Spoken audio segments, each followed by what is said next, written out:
Ladies and gentlemen, a man who needs no introduction at all, the one and only Skip Bayless. Mr. Bayless, welcome, sir. I appreciate it. And I'm joined by my little daughter, Hazel, our little Maltese, because she wants to monitor because she's very into what you're doing. Oh, that's dope. The more the merrier. The more the merrier. Thank you, Skip. She needs a bath, but she's okay. I need a bath, so she's going to clean my nose. Okay, here we go. Skip, I want to go back to your time writing. Yep. You're putting together books about the Dallas Cowboys. You're covering the Bulls for the Chicago Tribune. At that point in your career, what did you envision your future would be like? Because for a sports journalist, you were kind of at the top. Well, I appreciate you saying that. TV wasn't yet a thing. Yep. It hasn't exploded yet. I did occasional TV. Let's see, how far back would I have to go? My first ESPN was in 1989. So as I started writing books about the Cowboys, I was starting to do that show that's now no longer on ESPN called Sports Reporters. Right. And with Dick Schaap was the host and Mike Lupica was on there. And it was back in the old early days of that show. And so I would do that occasionally on Sundays out of New York. But I never thought of TV as it or a destination or an ambition, because as my mom always told me, you at heart are a writer, God rest her soul. But to her dying day, she would always tell me, you need to write, not be on TV. And I'd say, well, I'm pretty good at TV. And my wife would say, no, you're very good at TV. So my wife, Ernestine, was always about, you need to ride this tiger on television as far as you can. So back in those days, the 3 Cowboy books, even moving on to the Chicago Tribune, which I went in 1997, 98, right. is that Last Dance season that I was blessed to cover Jordan. Yeah. I was doing a lot of this and that on TV. I would do commentary on CNN. I was doing Golf Channel, believe it or not, from the majors. I was doing commentary, but I never envisioned it as full-time until about,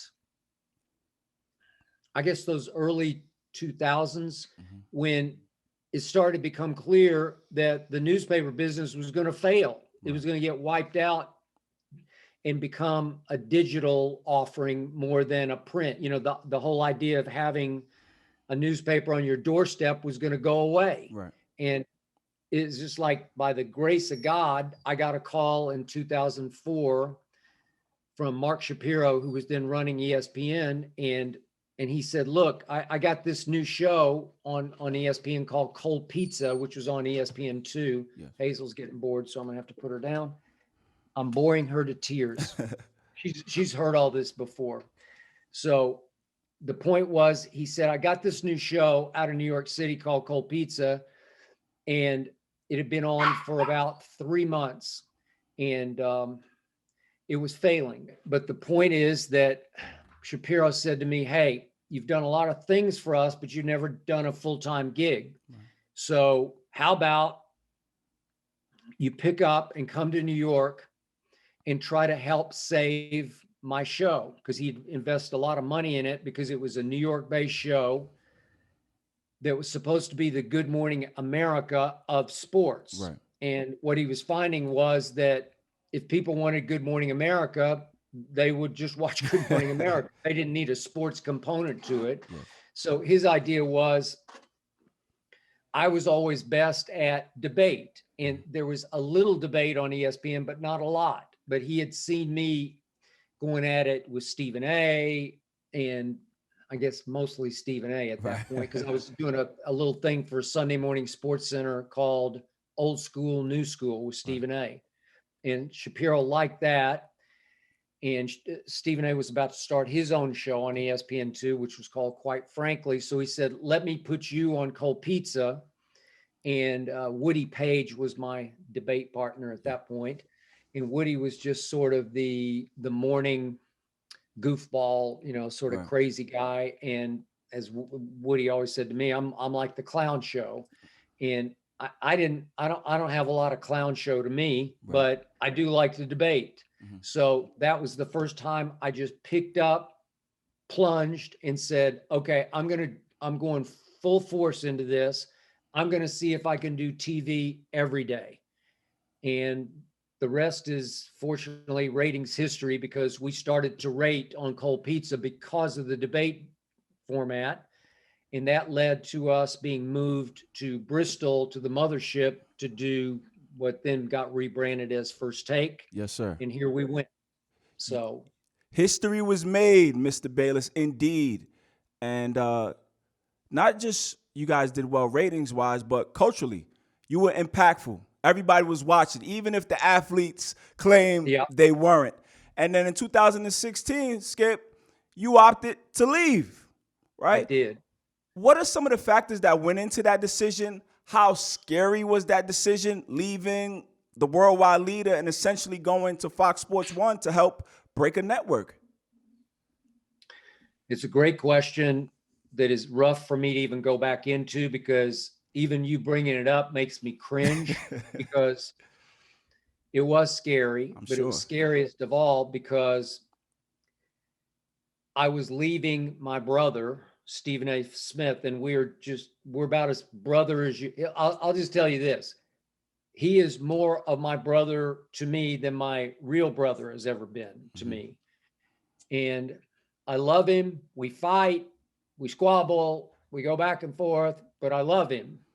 And in my days of debating 1,000 people, 10,000 people on television, I've never encountered anyone quite like Stephen A. on gift of gab. He's just got it. It's just like God said, you got the gift of gab. And it was always fun to debate him, because he often wanted me to go first, and I'd go boom, boom, boom. And he'd say, wait a second, did you say boom? I said, yeah, I said boom. And he said, oh, here we go. Yeah. And we'd do a left turn and go over here and do whatever Stephen A. wanted to do. And it would be crazy, great TV.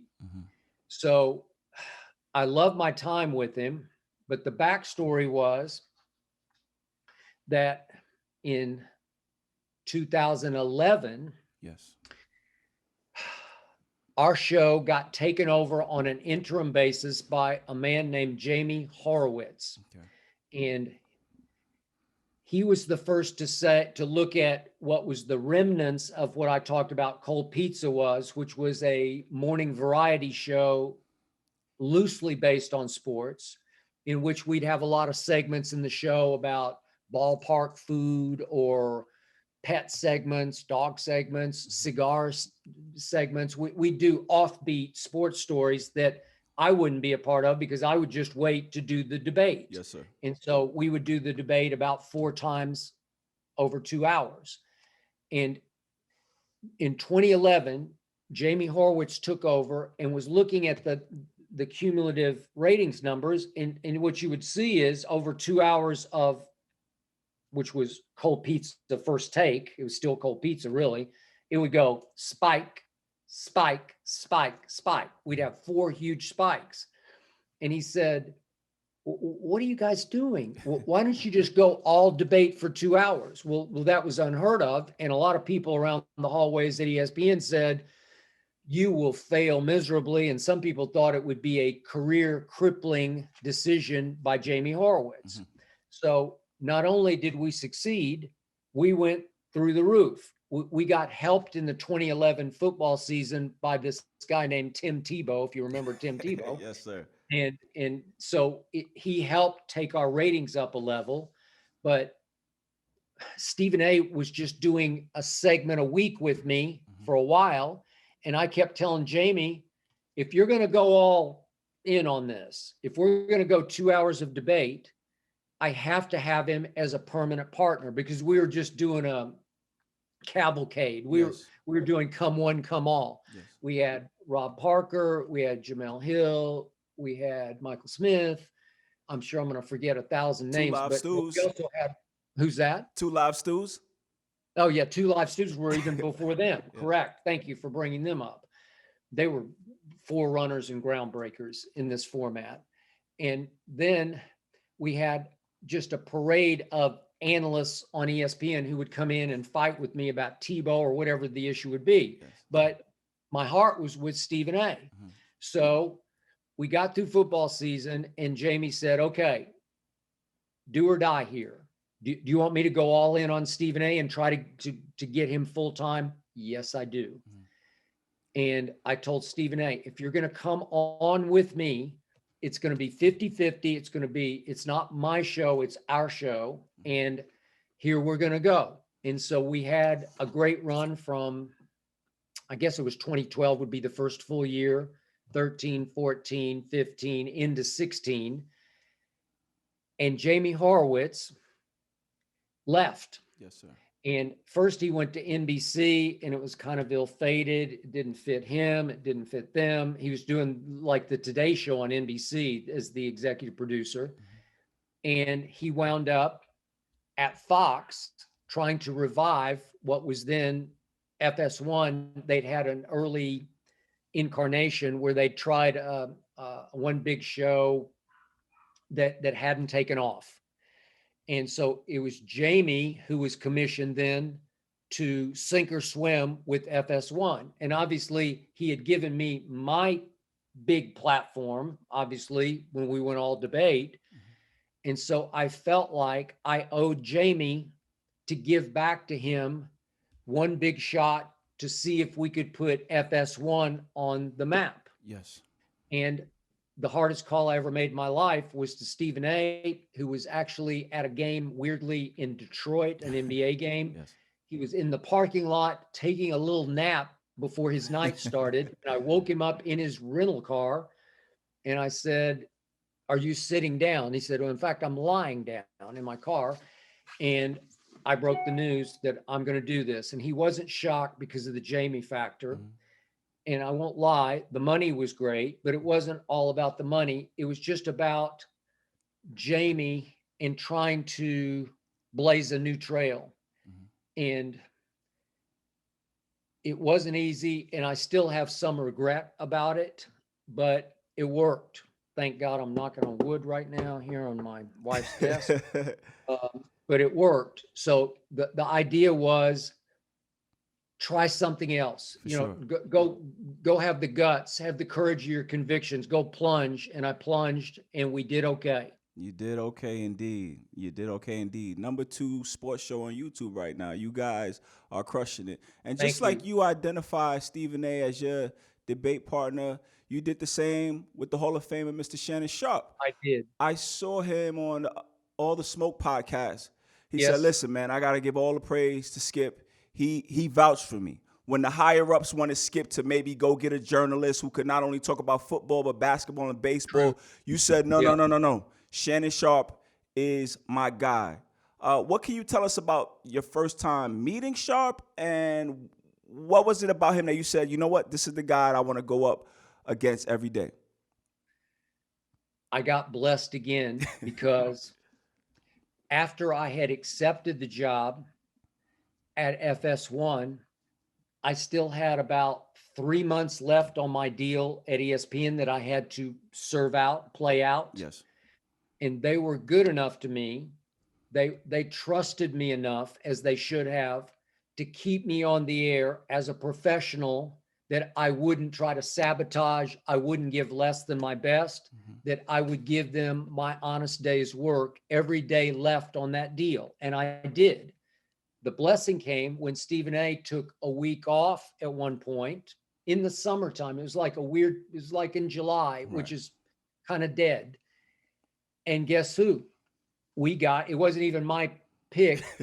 One of the producers said, let's try Sharpe. Yep. Okay, great. Because I knew him from CBS and always thought he had a big commanding presence and a big booming voice. Yes. And he spoke with such authority, and he's in the Hall of Fame. Yes, he is. And I said, let's do it. But you never know, even from like a morning meeting, like a pre-show meeting, you have no idea how it will translate to the air. Well, he was very forceful and authoritative and basically took over the morning meeting, but I just grain of salt that, and I wait until we get on and see what happens on live TV. And electricity happened, magic happened, because it was very different than what I had with Stephen A, but it worked because he's his own man. He has huge pride and will. And so he wasn't afraid of no Skip. I can tell you that. And he came at me. He let me go back at him. We clicked, and the key to live TV debate is no punches pulled, but none thrown. You know, you can't get to the point where you just lose your mind and want to slug the other guy across the table, because the audience will just turn that off because it turns them off. There's this fine line of fighting, but not going completely over the edge into permanent anger where people think you now hate each other. Shannon and I have done even more battle than Stephen A and I ever did. But the beauty of my relationship with him is I think I was able to convince him from day one, I don't take this personally. I won't take it home. I won't lose sleep. I love you. I believe in you. I respect you to the nth degree, but I'm going to do battle. And I'm going to disagree with all my heart and soul about many of your takes, because it's weird. Me and Shannon are just like, it's like we were born to be at odds because it's genuine. Yes. We just don't believe the same things. And it helps in the debate format because a lot of times in the morning, it just falls into place where you want it to be authentic debate. We don't trick it up. We don't say, if you'll take that side, I'll take that side. We never do that. And sometimes we agree because we just genuinely agree. Yes. But with Shannon, I could tell over 1 week's time, 10 hours of TV, it was pretty good. Yes. And not only that, but I could see the ratings for the week. They were good. They were real good, especially for July. I think we had a Brady story where, remember when it was going back and forth about Deflategate and he was in court? Yes. And then I think we had the first round of court where the judge in New York City sided with Brady. You know, he lost in the appeals court and he finally dropped the case, but he won the first round in Manhattan court. Yes. And the judge just took the NFL to task over it. So that's the only story we had all week, but it was pretty good because he's not the biggest Brady fan. I am. So we went back and forth on that. But when I took the job at Fox, we hadn't even talked about a partner. And the first day we talked, I just said, hey, I can't lose with Shannon Sharpe. You know, to your point, they threw some other names at me, like the journalist type, you know, whatever. That's fine. And that can work because Stephen A and I both came from newspapers, obviously. And yet with Shannon, I said, this will be a whole different ball game because the RPM will be different. The whole dynamic is different. He's in the Pro Football Hall of Fame and I'm not. And yet I've covered the NFL a lot longer than he played in the NFL. Yes. And the other beauty of Shannon Sharpe is he loves him some NBA. And, you know, Stephen A has been the face of the NBA. That's great. And I've covered the NBA since those guys, like before they were born. But the point is, Shannon Sharpe loves LeBron James, like crazy loves him, like stalker loves him, you know, like he wants to be LeBron James. I've never seen anything like it before. I don't get it.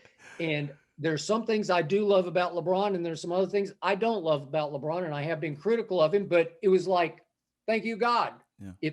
If Shannon Sharpe truly feels that way about LeBron, and he does, we're good to go. Good to go. So it was, so to speak, a home run for the show. Just let's go with Shannon. And I got to tell you, Shannon Sharpe works his butt off to prepare for this show.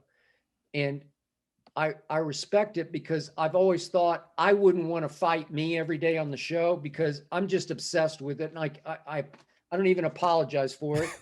If my wife were still here, she Yeah. walked out of the room, but she would come over and tell you he's out of his mind. I live and die for this show. My whole existence is geared around this show.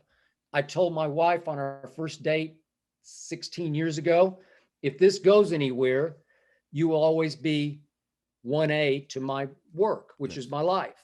And it's the way I was built before I met her. And she always says, well, at least now I'm a co-number one, okay, I'll give you co-number one. And I do, like every waking moment I have to give her and my little girl Hazel, our little Maltese, I give them every second away from my job. Right. I don't play cards with the guys on Wednesday night. I don't play golf on Saturday morning with the guys. I don't do any of that, but I do obsess over my work and my job. Yes. And on this past Saturday night, it's 5:30 here, 8:30 Eastern. There's a game, and she knows all too well we are going to watch that game. And if she wants to watch with me, she is welcome. And if she doesn't, she is welcome. But I am going to watch that game. I'm going to tweet about that game. I'm going to obsess about it. It may take me an hour to come down from that game. It usually does. But the point is that I wouldn't want to have to debate me every day on TV, and Shannon does. And now we've done it going on 5 years. Yes. And I don't know if he would tell you it's taken a lot out of him. I have no idea, but he seems great. He seems strong. And I know I wear him out because I won't back down. And I take every topic we do, I take it like it's my last topic. Right. But the point is that he has been a godsend for me here. And I have enormous respect for the job he's done, as you said, hitting to all fields, because he can do. He has. We don't do much baseball or hockey or anything else, but he knows them. Yes. And he can talk them if we need to talk them. That's great. You guys, he has done a great job. He definitely has. Skip, I not only have you for a little bit of time. A few things I wanted to ask you. How do you gauge whether or not you're doing a good job? When you sit back and you reflect, how do you decide if, hey, I really brung it today, or I'm doing the right things here? It's weird you ask me that right now because I'm not sure how the timing of this is going to go, but obviously I just came back from doing today's show. Yes. And the first thing I told my wife when I walked in the door was, I was terrible today on television. Wow. And I was. And she hears that all too much, and she always rolls her eyes, and she watches that. That's why she's a saint. She watches every second of every show live on. If she's doing anything around the house, she'll turn it on every TV. So if she's walking around, she can keep up. Yes.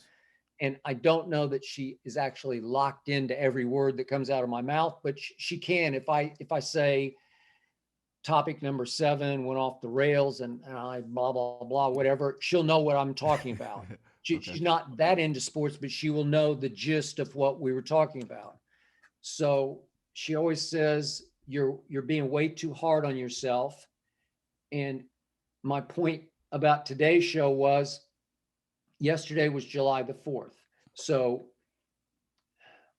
she wanted me to do a quasi holiday. Mm-hmm. And she wanted me to do something with her in the afternoon when I normally, it's a work day for me because we're going to have a Monday show on the 5th. So I felt like I didn't try as hard to prepare last night as I usually do. And it showed on the air because I had a couple of moments where I just wasn't sharp. And I hadn't thought hard enough about what I needed to say about this topic or that topic. So I tear myself up over these things. And she's right, I'm probably too hard on myself. But the reason I like doing a daily show is there's another one tomorrow. Yes. And so I'll shake it off by about 4:30 Pacific time, which is when I start to prep for tomorrow. And at 4:30, I we have a list that they send just of all the best stories of the day. I'll also be keeping my own list through the afternoon. And then the way it works is I go through the list and I try to pick the best topics for Shannon Sharpe. Like, what would he be strongest on? Because I've been doing this so long, I got passion all over the place for a lot of things, but the only thing that matters to me on the show is that he is engaged 1,000% on every topic. Like, he believes he has a chance to win that debate, that one, and that one. And there are a lot of pet type topics where you say, well, I know he'll be hot for this one. So I call our producer at 5 o'clock and I say, hey, I see potentially 12 topics here that could be good. We need 10 total. I might even have 15 that I kind of like. It depends whether it's a slow news day or a hot news day. And I tell him quickly what my takes are.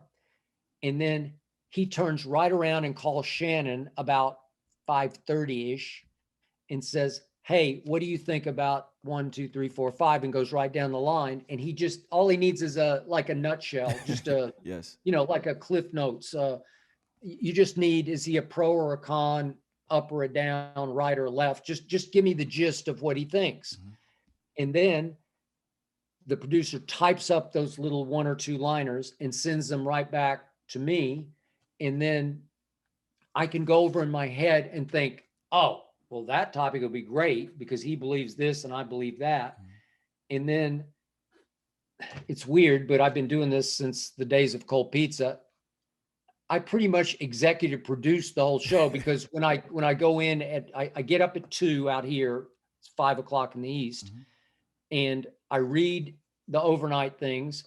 Then I get on my treadmill and I watch a loop of whatever highlight show I want to watch. It could be Sports Center, it could be the NBA channel, it could be whatever, to make sure, it could be the NFL channel, to make sure I've got all the highlights in my head.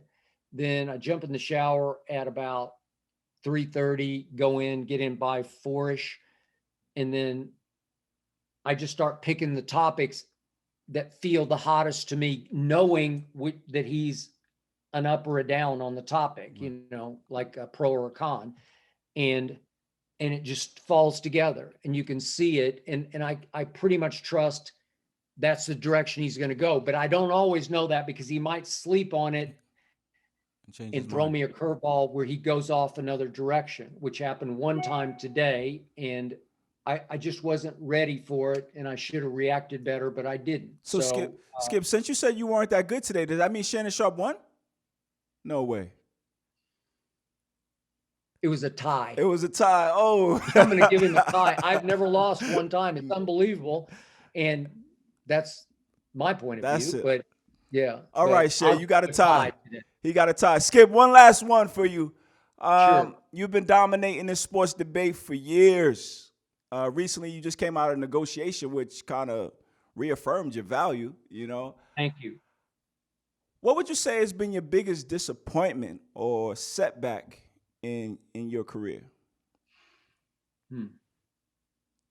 That's a good question. Because you've been the man flying high. We hear about your work ethic and your discipline, and that's contributed to the success you've had. You undefeated in debate. But when you do this long enough, journalism, television, there's going to be some roadblocks, some up and downs. Yeah, honestly, you're going to think this is a cliche answer, but it's the God's truth. I don't have any regrets. I have had a bunch of ups and downs. Yes, sir. I am a spiritual man, and I do believe in God, and I do believe in the power of prayer, and I believe in listening to what I call your God voice, which is your intuition in the back of your head that tells you to do that or that. And sometimes I look back on a choice that I made career-wise, like leaving Stephen A. And I say, oh, maybe I shouldn't have done that. And then a month later, I wake up and say, no, it's okay. It's going to work. And I do not rule out one day reuniting with Stephen A. because in my last, what you're talking about, my new deal, it was close that I almost reunited with him then. Yep. It was very close. And I would love to work with him again, but it's like, that's in God's hands. And I'm not trying to shrug off your question or duck or dodge your question. I don't look back and have some powerful regret that I didn't try this or that, because I did it all. Everything I did was a plunge. You know, I tell kids when they say, what's the best advice? And I always say, if you're willing to work your ass off and work Saturdays and Sundays, you'll immediately have a leg up on everybody in this business, because most people don't want to make that kind of sacrifice to be in sports, you know, to be in sports journalism, to be in sports media. And I also say, you know, whatever fork in the road comes to you, go the harder one. If you say, hey, that's going to be the harder one to do, go there. Just go over there, because I did it at every stop. Like, just real quick. So I start off at the Miami Herald. This is back in the day where newspaper was king. And right out of Vanderbilt, I go to the Miami Herald, and I did pretty well. And all of a sudden I was the phenom. I was the rising star. And the LA Times called and said, hey, we were interested in you coming out of college, but we didn't have an opening. Now we have an opening. And I thought, man, I've never been west of the Rockies. So maybe I should go figure out LA. Maybe I should. And it was the greatest move I ever made, but it scared me to death, because I was golden at that moment at the Miami Herald. Go to LA. I worked and fought my way to the top. And I was the golden child at the LA Times. And Dallas called to be a columnist at age 26 in Dallas, to be a lead columnist. And I'm like, boy, that's scary, because I was going up against a legendary columnist at the other paper named Blackie Sherrod. And everybody said, he's going to run you out of town. I'm going to try that. And I sort of lived to tell about it. So my point is, I just kept doing these things, and I just don't have any regrets, but I have been blessed. That's dope. Skip Bayless, thank you so much for doing this, sir. It's greatly appreciated. Well, I would also like to say in closing that thanks to you, you've shared your work with me, and I am very impressed with what you do, both in your video and audio forms and in your written form. And the reason I wanted to do this today is because I believe you have a future in this business. And I just say, God bless you. And I hope that my mere little presence on one of your podcasts could help you gain a little more traction, because I just believe you have a future. And I like how authoritative you are on the air, and I like your command of the material. And I just hope that the right door opens for you, and I believe it will. Oh, man, Skip, that was the greatest. America, did you hear that? My price is only going up. The great Skip Bayless said he likes my work. Skip, thank you, brother. Take care. Okay. Pleasure. What do you know?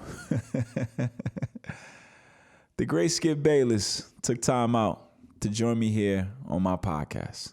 Skip Bayless, one of the most recognizable voices in sports media, host of the nationally televised Undisputed, where he does daily debate with the three-time Super Bowl champion and Hall of Fame tight end Shannon Sharpe. That Skip Bayless took time out from his busy day to join me here on my podcast. Ladies and gentlemen, that was special. That was special, to say the least. I want to share with you guys how that appearance even came about. If you don't know me, I have worked at a few different stops in professional sports. My career started with the New York Rangers Hockey Club in Madison Square Garden. I've worked with Major League Baseball, helping to organize the World Baseball Classic. In 2017, I was a member of the New York Yankees Player Services and Travel Department. A lot of cool different spots, man. I got to admit, I've been blessed. And during that journey, I've been able to meet individuals from all different areas of sport. Not only current players, but Hall of Fame players, media members, presidents, coaches, managers, commissioners, player agents, sneaker execs, all different types of people. And while working these gigs, I was simultaneously trying to build my podcast, trying to build my reputation as a personality. So one day I got the genius idea that, I'm going to reach out to my network and see if there's somebody that can connect me with Skip Bayless.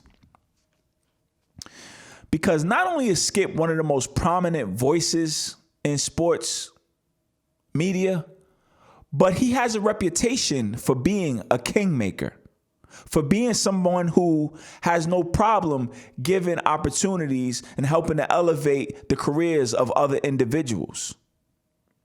Hell, Stephen A. Smith will tell you himself, man, I got to send a salute to Skip, man. He really looked out.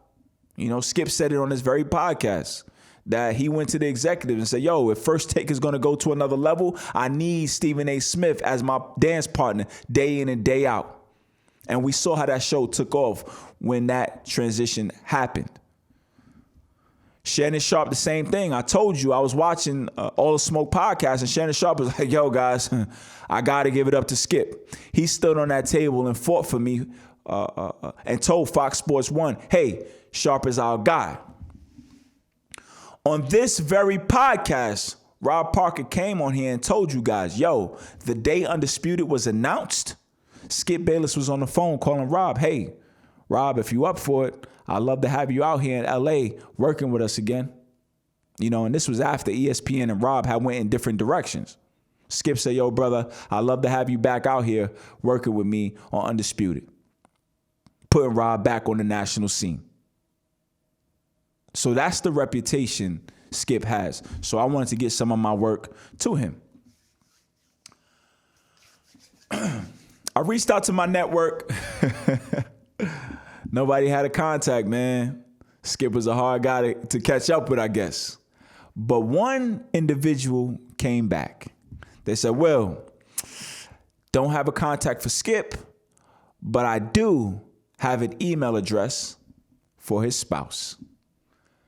I said, all right, let's do it. My contact said, you're on your own. I'm not making a connection. In fact, don't even tell him when you got the email address. Good luck, buddy. I said, all right, okay. So I took the email address, composed a cold email. Hi, my name is William Holley. This is what I'm trying to do. Here's some of my content. I would love to get it on the desk of the great Skip Bayless. I sent it off. That was December 2019. I didn't get a response. But that's no problem. They don't owe me anything. They don't know me, right? There was no connection made. No problem at all. All right? So that's the Skip leg of the story, right? Put that to the side. I was still reaching out to different individuals, reaching out to radio execs, reaching out to program directors. You know what I'm saying? Maybe I could get on the radio. Again, most people don't respond, but one gentleman did. His name was Scott Shapiro. He works out in Los Angeles for Fox Sports Radio. I forget his title. He might be a VP or executive VP. I forget his title, but he responded. He said, some quality work, man. You're doing your thing, man. Keep pushing. I said, man, this is somebody from Fox Sports Radio responding? So I wrote back, hey, I'm going to be in LA. Is it possible that I can come up and meet you and just have a conversation? Scott Shapiro said, yes. Now, ladies and gentlemen, you know I had no plans to be in LA, but you better believe I was going to get my ass out there now. So I booked a trip to LA, right? No sightseeing, nothing. I didn't go to Beverly Hills. I didn't go to Wilshire Boulevard. I didn't go to the Staples Center. It was a business trip. So I went to LA to meet Scott Shapiro. I walked into Fox Sports building, had a conversation with Mr. Shapiro. I'm like, yo, what I got to do, man, to get on, right? This is the same building where Doug Gottlieb is doing a show, Colin Cowherd is doing radio shows. Like, I'm literally in the building. What I got to do to stay here? Scott Shapiro said, well, to be honest, when a national a radio station like Fox Sports 1 is looking for new talent, they're going to go find somebody that's already on the air locally somewhere in New York, Chicago, Miami, right? It's going to be hard for you, Will, to transition from essentially your mom's basement to having a national radio show. I said, damn, man. I was a little heartbroken. But he said, this is what I'm going to do. I'm going to connect you with Rob Parker. Rob, too, is someone who's been a mentor and helped to cultivate talent in the business. I said, all right, cool, great. I love Rob. So he put me on the email with Rob Parker. Me and Rob played phone tag, email tag for years, literally for years. So, he's busy, I'm busy. We were never really able to connect. And I was reading a book by Charlemagne the God, who is a hip hop radio personality. And he was talking about how people always approach him and they ask him to, yo, dog, just put me on. And he was like, yo, when you ask me for something, you should be specific. Because yes, Charlemagne is somebody that can connect dots for people, but be specific. I was like, wow, that's a good point. When I was trying to connect with Rob, what was I really asking him for? Yo, just put me on, give me a job? No, be specific in how I can help you. So I said, you know what? 2021, I'm going to try that. I'm going to be specific. So I reached out to Rob Parker. I said, yo, Rob, how would you feel about being on my podcast? Rob hit me back. Let's do it. I'm like, that's cool, man. All these years we've been trying to connect. I wasn't even really sure what I was going to ask him, but now I have something specific to ask him. Hey, dog, come be on my podcast. And he was willing to do so. And that's when we did the Rob Parker episode. So after that episode, we had talked about his transition from ESPN to Fox Sports 1. He talked about how big a role Skip played in that. I said, you know what? I'm going to send this podcast to that email address I had for Skip and his team. So I sent it off. Didn't know what would happen. Days go by. I am an assistant basketball coach for a high school here in Brooklyn, New York. We were getting ready to play a game. I went to check my phone for the last time before the game was to start. You have the icons at the top of the screen. It was a Gmail. I said, I got a new email. So I slid the screen down just to take a peek at what it says. And the heading of the email says Skip's response. Woo! Yo, ladies and gentlemen, I put that phone away. I didn't want to see any more. I said, yo, I'm going to wait till I get home and read that. So it says Skip's response. I was hyped, to say the least. So I got home, I finally put my phone out, read the email in its entirety, and Skip did indeed send some kind words back my way. He said he had checked out some of my work, some of my audio, some of my video, some of my written work. I forgot I had sent him some essays that I had wrote. And that was pretty cool. Again, somebody that we've watched for 15 years on television, it took the time out to evaluate my material. And I showed that email to some of my closest friends. And one common observation that many of them made, they were surprised at how candid Skip was. It wasn't just some perfunctory remarks like, oh, keep up the good work, kid. No, he was really detailed. He took time to check out some of my work. I was like, wow, this is a big deal. This is special. You know? And going back to what I had read from Charlamagne the God, yo, Will, you got the attention of these individuals, be specific. So, of course, hey, Skip, would you like to do the podcast? And he did it. And that is really cool, man. That is really cool for a number of reasons. For one, Skip is one of the best at what he does. Now, some of you might like, well, Skip is one of the best. Are you crazy? Did you hear what he said about LeBron?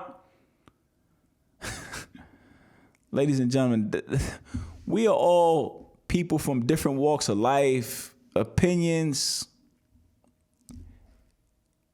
We all got different opinions, right? When I'm talking about one of the best, I'm talking about the ability to tell a story. They're one of the best at that. The ability to tell an engaging and entertaining story. He is one of the best. When I'm talking about crafting an argument, getting your point across in a 5-minute segment or a 15-minute segment, they are indeed the best at what they do. And also keep in mind, they are some of the best journalists in the world. Even the way they use the English language. How many words have we learned from them? Egregious and different things. Take it from somebody that just finished a doctoral dissertation. Dog, the English language is a different animal. And for years, we watched them wield the English language like flawlessly. You know, people sometimes they reach out to me and say, yo, Will, I loved your podcast. I agreed with everything you said. I'm like, yo, that's cool. I appreciate it. But that shouldn't be the standard for whether or not my podcast is good. Like, if you agree with me or not. No. Did I tell you a story that was engaging? Did I raise points that maybe you would have never considered? Did I give support and evidence for my position? Did I bring up counterpoints and address those? You know, that should be the standard on whether or not I put together a good podcast. And when you're looking through that lens, Skip, Stephen A. Smith, Dan Le Batard, Colin Cowherd, these guys are the best.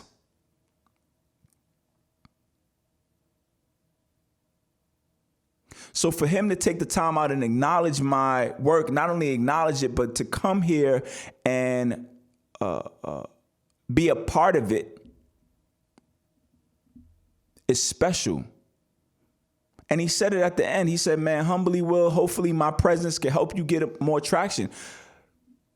Without him saying that, I had assumed that was his reasoning for doing it because I can't do anything for him. That man got 3 million followers. I got 200. That man just signed a deal for what, $30+ million. Like, he did that solely to help somebody out that he believed is next up in the game. And for that, I'm forever grateful and thankful because he don't owe me anything. That was special, ladies and gentlemen. You know, my man Fat Cat looked at me the other day and he was like, yo, Will, he looked at me like, yo, like, who told you could do a podcast? Like, you ain't formally trained. Like, who told you could do this? Ladies and gentlemen, I've been watching the best do it for 20 years.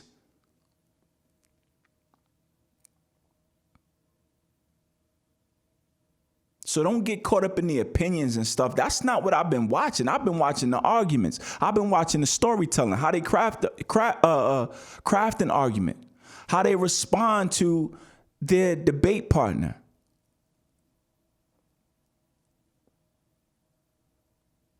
How they orchestrate a table. You know what I'm saying? When Skip is sitting at that debate table, he's responsible for everybody there. Even the guys he's supposedly arguing against. He got to make sure he gets his point off. The other guy gets his point off. Like, he's like an orchestrator. That's what I really be watching. It ain't about the opinion. Opinions come and go, man. That's not what I've been watching. I've been watching the craft of storytelling, of delivering and shaping an argument, of responding to an argument.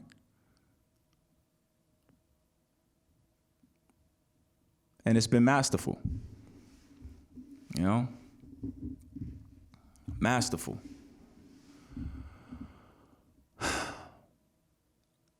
And really, what's been the beef with Skip? What he said about LeBron? All right, maybe a couple years ago I could understand, but now that we done seen LeBron's career play out, ain't Skip's been proven to be right? LeBron is somebody who lacks accountability. LeBron is somebody who's underachieved. LeBron is somebody who really don't want to take a clutch shot.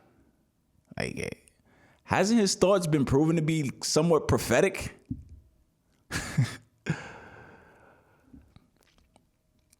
Another reason Skip's appearance is special is because it's like a culmination of all of the work and like kind of steps that I've taken in my career. You know, I can trace the origins of this interview back to my days pulling nightclub and security here, pulling security in nightclubs here in New York City. Yo, Will, how'd you get Skip on your podcast? Oh, because of somebody I knew when I worked in professional sports. Well, how'd you get in professional sports? Because that night I was working in a nightclub, this guy gave me a card, and I ended up being a driver to a guy that hired me in professional sports. And the job in professional sports required a degree. Well, Will, how'd you get a degree? Oh, because I was a United States Army veteran. I deployed to Iraq in 2005. And when I got out, I had Uncle Sam pay my college tuition. So all of those different stops in my career have added up to this. You know, I could really trace the origins of this interview back to, as I mentioned, my days in the Army. My days in college. Well, Will, how'd you get a job in sports? Because of my days as a college athlete. When I went in the interview, I was able to talk about sports from this perspective and that perspective. So this interview represents kind of like all of those steps, all of those dues I paid, you know, culminating into having one of the most influential figures in this field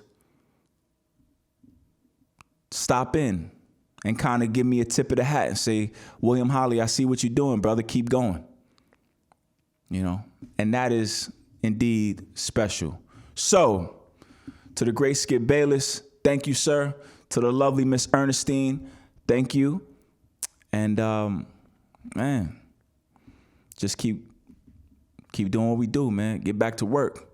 But America, y'all heard what he said, man. He said, I got a future in this business. So what that mean? The price is only going up. Y'all better come get me now. WBH Radio, man. William Holley, we out.